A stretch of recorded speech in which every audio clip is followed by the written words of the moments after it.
Hi guys. I thought I'd go over a little bit about the psychological disorders PowerPoint. I told you guys that I would make a video to kind of help you out with that a little bit. So let me check out the instructions and hopefully help you navigate those a little bit better. So you guys are supposed to pick a psychological disorder that interests you. It doesn't have to be something that you're familiar with, but if you are, that's fine. You don't need to do a whole group of disorders. You just need to pick one. So pick, schizophrenia or PTSD or depression or something like that. You don't have to pick like mood disorders as a whole, okay? So just pick one disorder and then make sure that you are using your, or a copy of the DSM. If you don't have a copy of the DSM, if your library doesn't have one or anything like that, that's fine.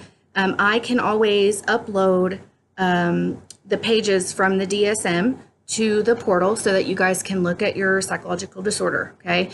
So if there's one that's not up there and you would like to do your disorder over that, just let me know and I will get that uploaded to the course documents, okay? I would just ask that y'all don't, please don't distribute them, print them, make copies or anything like that, because that would be a copyright violation, okay? So once you've picked your psychological disorder, just follow the rubric that I've provided for you. That's how I'm going to grade it, okay? Let me look at the instructions here. Okay, so you have to have 3 sources for your PowerPoint, and it does have to be a PowerPoint. We've tried in the past to let you guys do other formats, and I have difficulties opening them, or I can't access them or whatever. So let's just stick to PowerPoints, and that way we can be sure that I can open it and have access to it, okay? I don't want to have to track y'all down after the end of the semester to try to figure out if you can send it to me a different way or anything like that, okay? So one of your sources has to be the DSM-5, okay? That is the Diagnostic and Statistical Manual, the 5th edition that was put out by the American Psychological Association. That's the most recent version, and you will need that for certain as one of your sources. The other 2 sources, you can use your textbook. You can use any like peer-reviewed articles or peer-reviewed studies. Just make sure that any sources that you're using are current and relevant, and make sure that they are significant and not like just, some lady on her blog talking about depression, okay? We need to keep it academic and keep it professional. So make sure that you're using a professional source, okay? You can use more sources than that, that's fine. Any sources that you need or that you want to use will need to be documented in the last slide, the very last slide of your PowerPoint should be your works cited page or your reference page, okay? I want all of your references there. Now, if you want to do parenthetical or in-text citations throughout the PowerPoint, that's great too. So at the end of each slide, if you want to put, in parentheses, American Psychological Association or whatever, you can use parenthetical citations, but I don't necessarily need those. I just need for you to make sure that you have a works cited slide at the very end of your presentation and that all of your references are there so that I could go verify them, okay? If you get pictures or diagrams or charts or anything like that from, the internet or from someone else's page, please, cite that in your references, okay? We want to make sure that we're keeping everything above board, okay, and that we're not stealing someone else's work or anything like that. Okay, so in the instructions, it says that you need to include the following information: the criteria for diagnosis, the prevalence and the specific populations that are often affected, the features, signs, and symptoms. So any significant features or symptoms of this mental disorder or mental illness that you're finding, you can put that in there. The differential diagnosis, the standard and or any experimental treatments that you find, and the prognosis, course, and outcome of the disease, okay? So the criteria for diagnosis will be in the DSM, and it will say, for depression, 2 or more of these symptoms must be present for 2 weeks or longer, okay? And then it'll list the criteria. So, there'll be 5 or 6 different criteria in there. Lethargy, inability to complete tasks, a feeling of overwhelming sadness, things like that.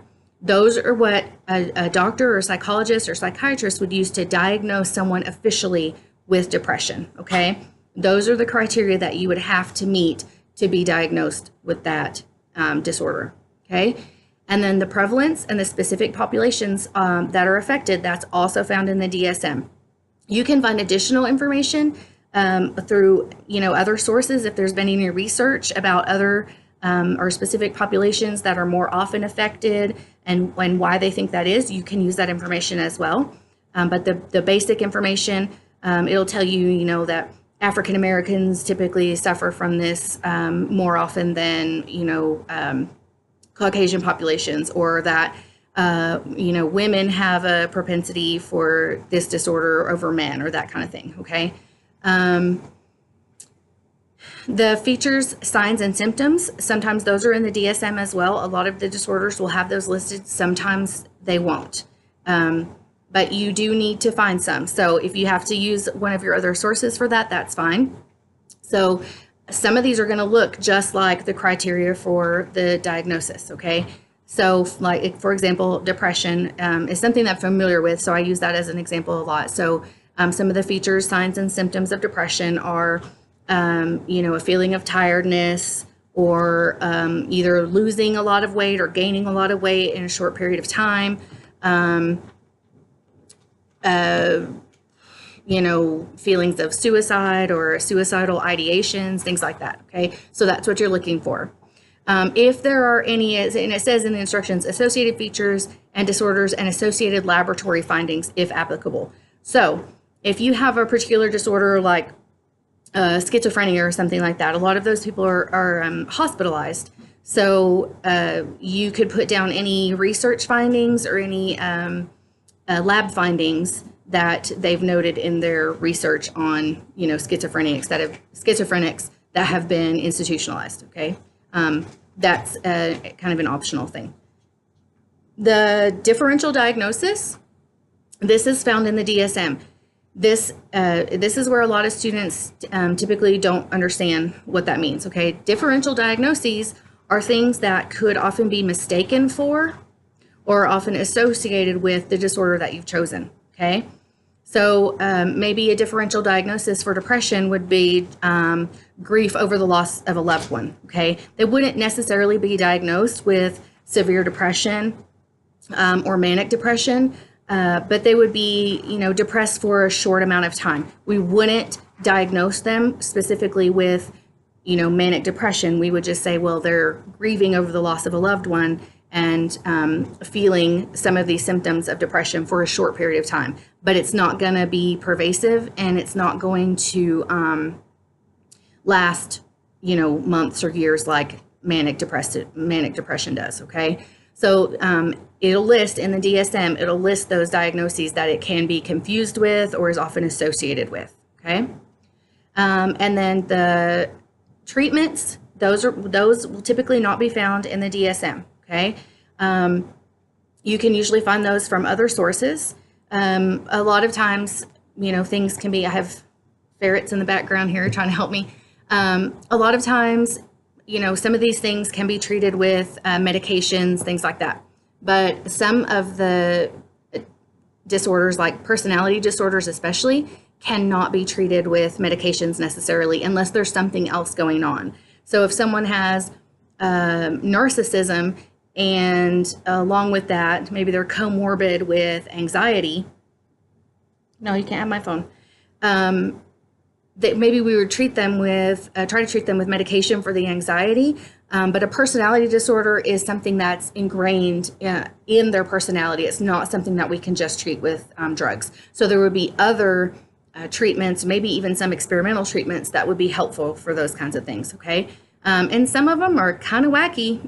Some of those treatments that they try on people are, kind of crazy, like lobotomies and, shocking the brain and things like that. So it's okay if you want to list some of those things and whether or not they work. What percentage of the population of people with this disorder does that work on or not, okay?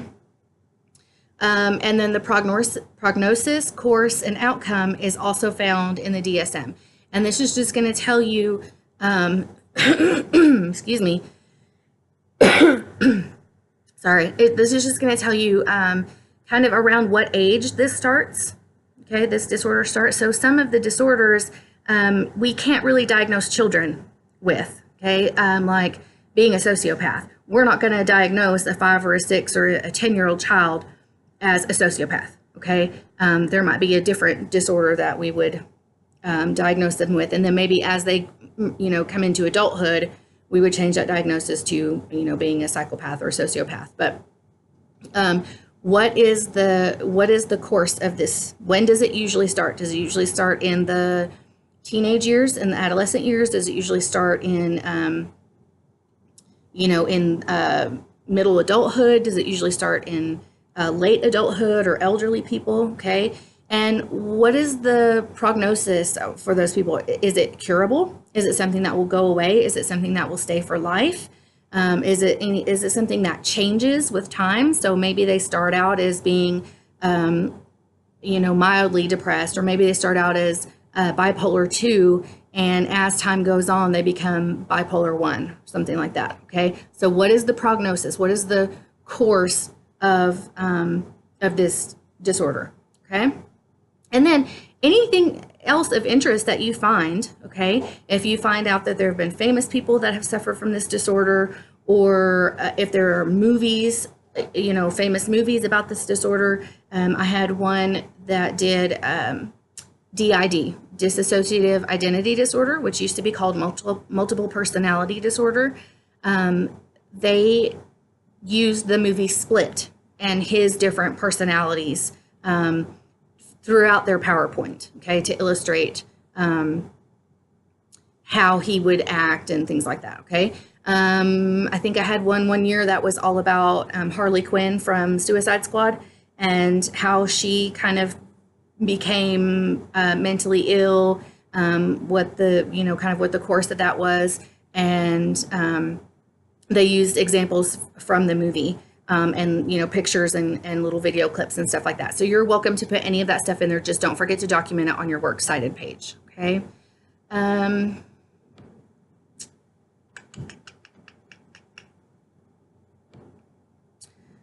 Okay, and then let's take a look. I'm going to look at the rubric real quick. Okay.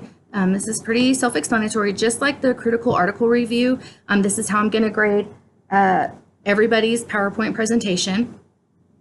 And I don't really care how many slides you have, okay? If you have, 5 slides, or if you have 25 slides, I don't care, as long as you answer all of these questions and get all of that information in there. I would just ask that you, not try to cram too much into one slide, or not make it too busy. I want to be able to get through it without going cross-eyed, okay?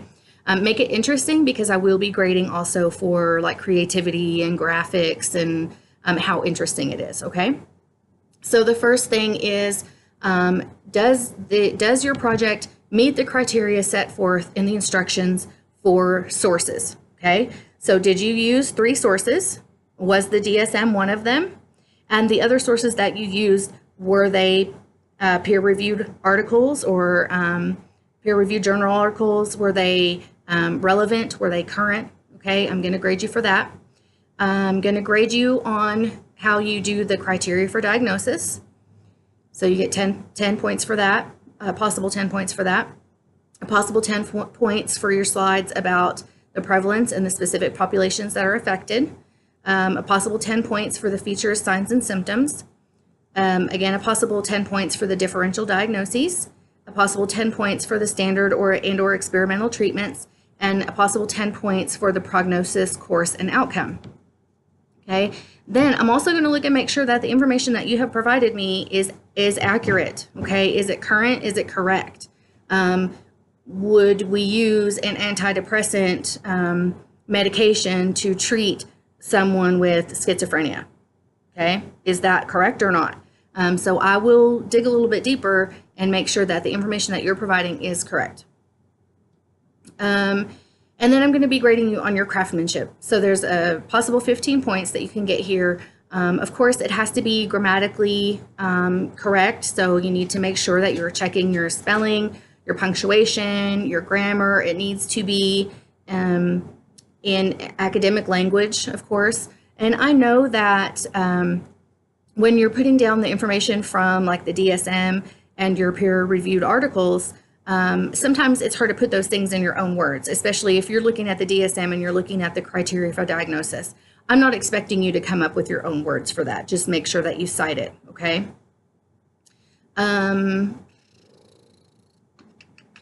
Okay, visually interesting with appropriate graphics. So how creative did you get, okay? Was it interesting to read and to watch? Or was it just kind of, every slide was blue and they just kind of merged all together and, pretty basic? You'll get a possible 5 points for that. And then does it follow the appropriate organizational strategy? Okay, so as long as you're following the rubric from top to bottom, you should be okay with that.